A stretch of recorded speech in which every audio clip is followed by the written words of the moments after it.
Thank you.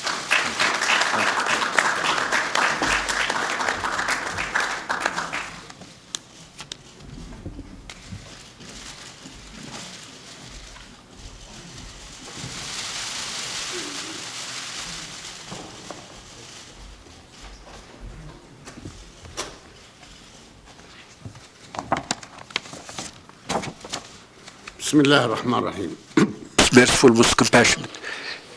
His Excellency President Barack Obama, His Excellency President Hosni Mubarak, His Majesty King Abdullah II, His Excellency Prime Minister Benjamin Netanyahu, Mrs. Hillary Clinton, Mr. Tony Blair.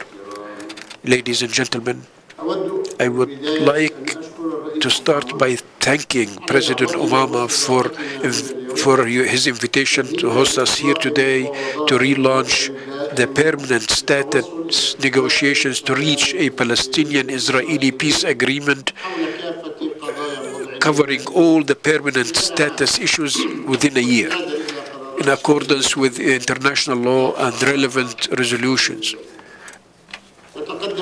As we move towards the relaunch of these negotiations tomorrow, we recognize the difficulties, challenges, and obstacles that lie ahead.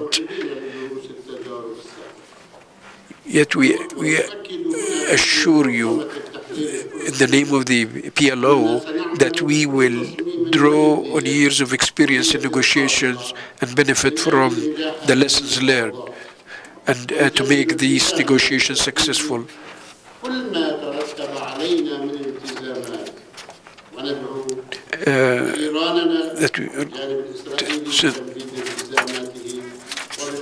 We also reiterate our commitment to carry out all our obligations, and we call on the Israelis to carry out their obligations, including a freeze on all settlements activities, which is not setting a precondition, but a call to implement an agreed obligation, and to end all the closure and blockage, preventing freedom of movement, including the imposed of siege.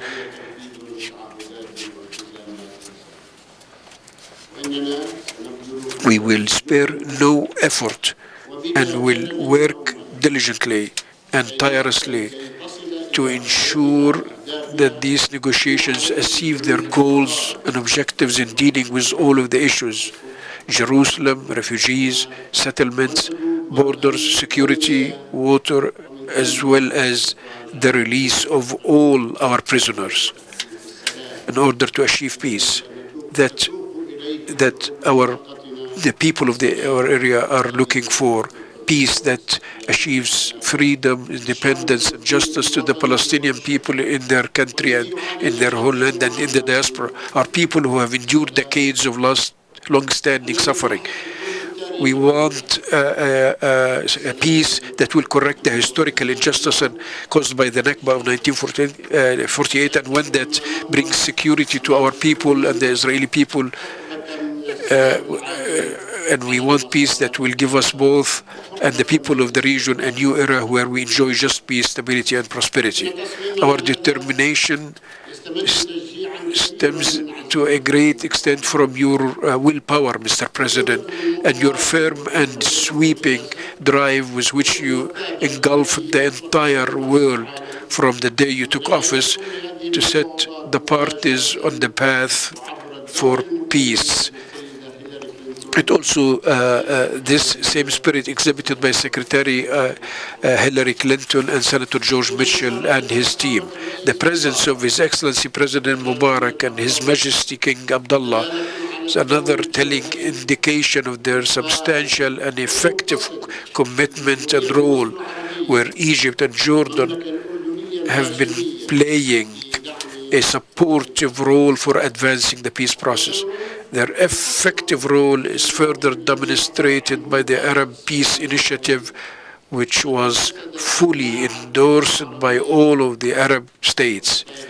This initiative, and the Islamic countries as well, this initiative sought a genuine and sincere opportunity to achieve a just and comprehensive peace on all tracks in our region, including the Syrian-Israeli track and the Lebanese-Israeli track, and provided a sincere opportunity and valuable to make peace.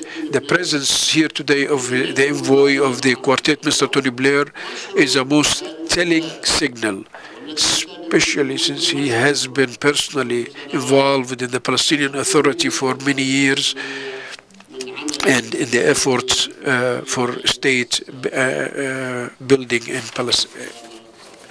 Excellencies, time has come for us to make peace, and it is time to end the occupation that started in 1967 and for the Palestinian people to get freedom, justice, and independence. It is time that an independent Palestinian state be established with sovereignty side by side with the State of Israel. It is time to put an end to the struggle in the Middle East. The Palestinian people who insist on their rights in freedom and independence are in most need for justice, security, and peace, because they are the victim, the ones that were harmed the most from this violence. And it is sending message to our neighbors, the Israelis, and to the world, that they are also careful about supporting the opportunities for the success of these negotiations and the just and lasting peace as soon as possible. With this spirit, we will work to make these negotiations succeed. And with this spirit, we are trust that we are capable to achieve our historical difficult mission, making peace in the land of peace. Mr. Netanyahu, what happened yesterday and what is happening today is also condemned. We do not want at all that any blood be shed. One drop of blood on the part of from the Israelis or the Palestinians. We want people between in the two countries to live a normal life. They want them to live as neighbors and partners forever. Let us sign an agreement, a final agreement for peace, and put an end to a very long period of struggle forever, and peace be upon you.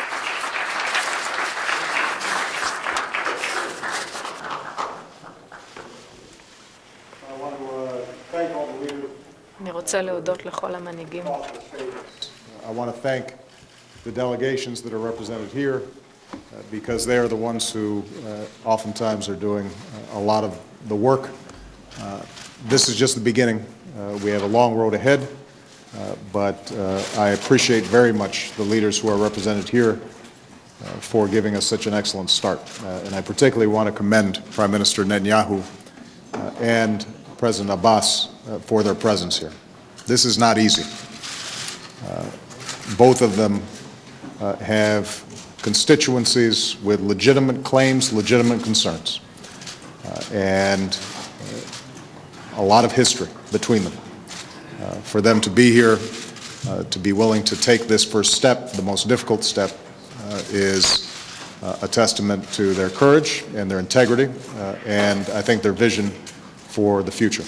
And so I am hopeful, cautiously hopeful, but hopeful that we can achieve the goal that all four of these leaders articulated.